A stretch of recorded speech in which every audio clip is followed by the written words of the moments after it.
Femmes d'ombre, femmes de lumière. Bonjour à vous qui nous écoutez, Florian Dai vous amène aujourd'hui à la rencontre de... Les femmes dans la littérature taïwanaise. Bonjour et bienvenue dans ce nouvel épisode de Femmes d'ombre, femmes de lumière.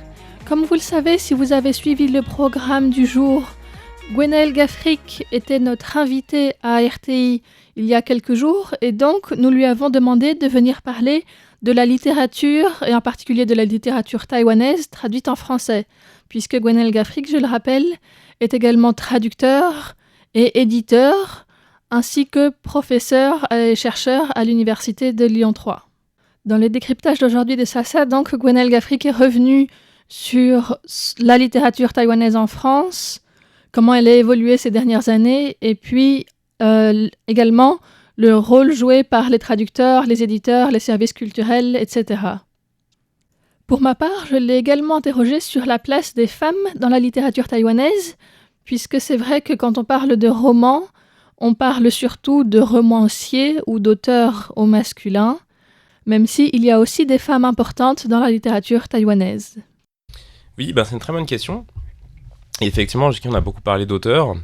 En fait, il y a plusieurs façons d'expliquer ce phénomène. Et c'est-à-dire que proportionnellement, il y a encore beaucoup, peut-être trop, d'un point de vue subjectif, d'auteurs par rapport à des autrices taïwanaises publiées en français. En fait, là encore, il y a plusieurs explications.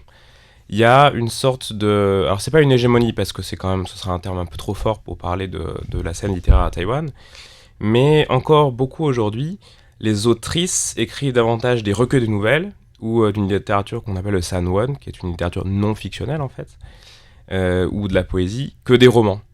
Les choses évoluent, et on peut pas dire qu'il n'y ait pas d'écrivaines qui écrivent des romans, des romancières taïwanaises, il y en a, et j'en citerai quelques-unes tout à l'heure, mais il y a encore une sorte de mainmise masculine sur le roman, et qui est en fait souvent le genre qui existe en traduction.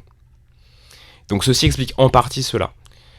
Mais évidemment, il y a aussi une question d'effort, de canonisation, il y a presque une sorte de transparence aussi entre ce qui est canonique et ce qui est consacré à Taïwan et ce qui se retrouve en traduction en langue étrangère. Et donc il y a aussi un effort à se faire de ce point de vue-là, en fait, de renverser un peu la table et de regarder ce qui se passe.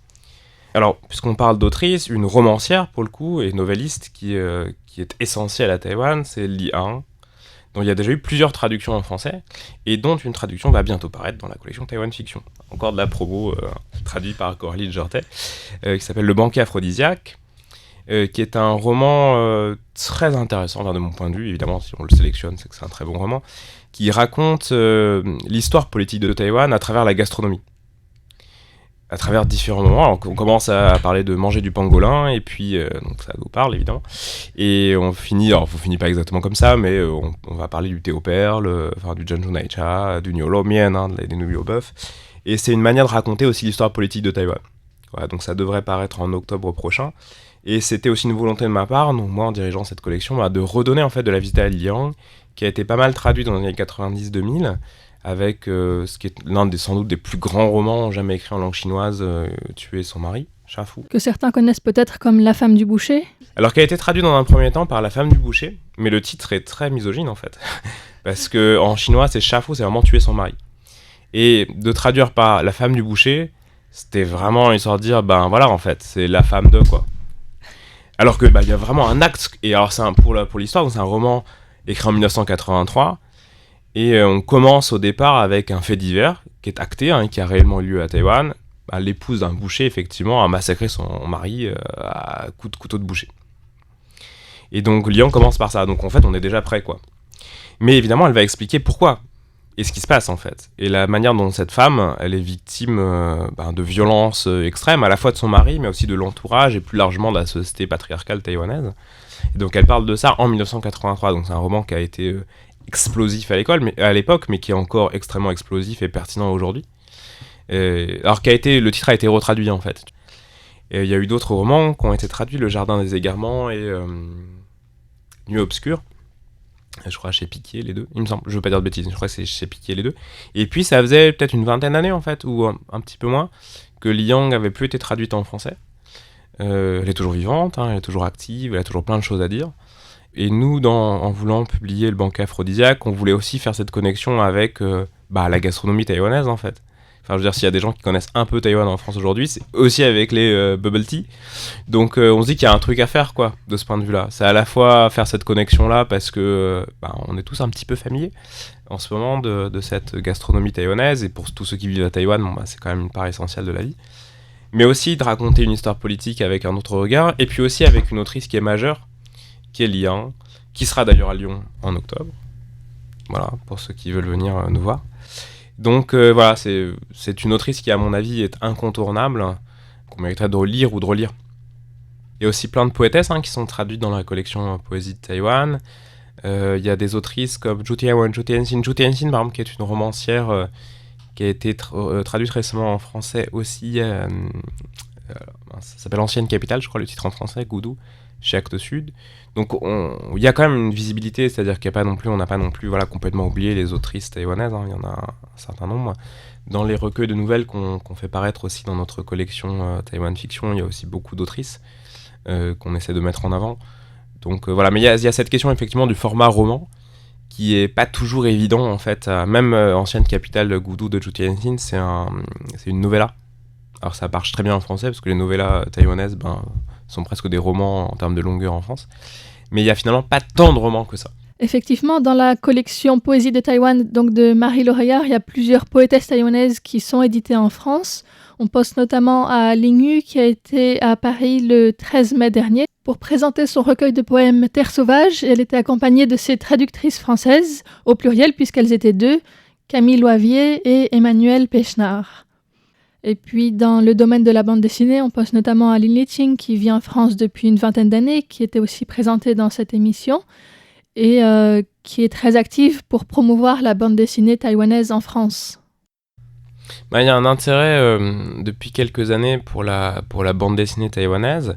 Il y a des acteurs clés un peu dans cet intérêt porté en France pour la BD taïwanaise. Lin Yijin en fait partie, parce qu'en fait elle est très militante aussi pour faire découvrir la bande dessinée taïwanaise. Elle est même artiste, mais elle milite beaucoup pour mieux faire connaître en France la BD taïwanaise. Alors pour l'anecdote, moi j'ai pendant plusieurs années accompagné la délégation de bande dessinée taïwanaise à Angoulême, avec 6-7 auteurs, donc je faisais l'interprète en gros. J'y vais moins depuis quelques années pour des raisons de temps. Mais en fait, j'ai vu cette évolution et cet intérêt. Et au début, on se disait, c'est bizarre quoi, il y a 6-7 auteurs qui sont là, tout le monde s'en fiche un peu finalement de cette BD taïwanaise. Mais au fur et à mesure, c'est des auteurs qui étaient publiés déjà et qui étaient là des fois à Angoulême, qui petit à petit se font traduire en langue française. Et je pense que là encore, c'est un peu multifactoriel, ça repose sur des initiatives individuelles, des initiatives d'éditrices, d'éditeurs, de traductrices, de traducteurs, un soutien qui est quand même assez prolongé de la part d'institutions culturelles taïwanaises aussi, parce que mine de rien, il faut envoyer des expos, etc. Là, il y a le festival de Lausanne, je crois, de bande dessinée de Lausanne en Suisse, où il y a 5-6 auteurs de BD taïwanais qui sont présents. Donc il y a tous ces efforts qui sont faits et qui petit à petit en fait arrivent à donner de la visibilité avec effectivement des artistes, des autrices femmes de bande dessinée. Et puis justement, quand on parle de promotion de littérature, que ce soit bande dessinée ou autre, le rôle des traducteurs et des traductrices est très important. Alors en cours de traduction, on voit qu'il y a une très grande majorité féminine. Et puis la traduction est souvent un métier qui est relativement caché puisque le nom de la personne qui traduit n'est pas forcément sur la couverture. Ouais, alors il y a un effort mais qui est global en France sur la visibilité des traducteurs et des traductrices, ne serait-ce qu'en couverture des livres. Alors j'aurais absolument aucune idée de la proportion pour la littérature taïwanaise. Je pense qu'il n'y a pas un écart énorme, mais il y a des jeunes ou moins jeunes d'ailleurs, excellentes traductrices de la littérature taïwanaise en français. Je vais en citer quelques-unes, mais évidemment je vais en oublier, donc ça va être un peu terrible. Mais je vais parler de celles qui ont traduit notamment pour la collection Taïwan Fiction. Lucie Mode, à qui on avait confié la traduction par exemple d'Encore plus loin que Pluton, qui est un roman de Huang Chongkai. Coraline Jortet, qui est en train de traduire Le banquet aphrodisiaque de Liang. Emmanuelle Pechnard aussi, avec qui on a collaboré dans le recueil Formosana, qui a traduit notamment une nouvelle de Wu He, dont, et ça fait l'occasion de faire un peu de pub, une nouvelle vient de paraître, je crois que c'est les éditions Marie Barbier, je ne veux pas dire de bêtises, ça s'appelle Le recueil des ossements, et qui est une traduction d'Emmanuelle Pechnard, alors qu'elle a beaucoup traduit aussi la littérature chinoise, elle a beaucoup traduit Zhang Hailing. Mais elle est passionnée par Wu He. Elle avait traduit avec Esther Lin Les Survivants, qui est un roman assez ovniesque aussi de Wu He, qui était paru chez Actes Sud. Et puis, là encore, un peu l'actualité de la littérature taïwanaise en français. Il y a un roman d'un auteur taïwanais qui s'appelle Chen Sihong, qui va paraître, je crois, au Seuil en août. Alors en chinois, c'est Gui Difang. Alors, malheureusement, en français, ils ont gardé un titre en anglais, ce qui est un peu dommage. Ghost Town, je crois. Donc, voilà, Ville des fantômes. Et qui est aussi une traduction d'Emmanuel Pechnard, et qui est un auteur taïwanais. Et j'ai oublié plein de traductrices, donc elles m'excusent. Voilà, mais c'est les trois avec qui j'ai récemment eu l'occasion de travailler et que j'apprécie beaucoup pour leur travail, donc je parle d'elles. Voici donc pour un rapide panorama des femmes dans la littérature et surtout dans le roman taïwanais. Alors bien sûr, tout le monde n'a pas été évoqué. Je pense notamment à des autrices qui sont déjà décédées, qui sont aussi majeures dans la littérature taïwanaise comme San Mao, dont nous parlerons plus en détail dans une autre émission de Femmes d'ombre, Femmes de lumière. C'était une émission présentée par Florian Dai pour RTI. Très bonne écoute à vous.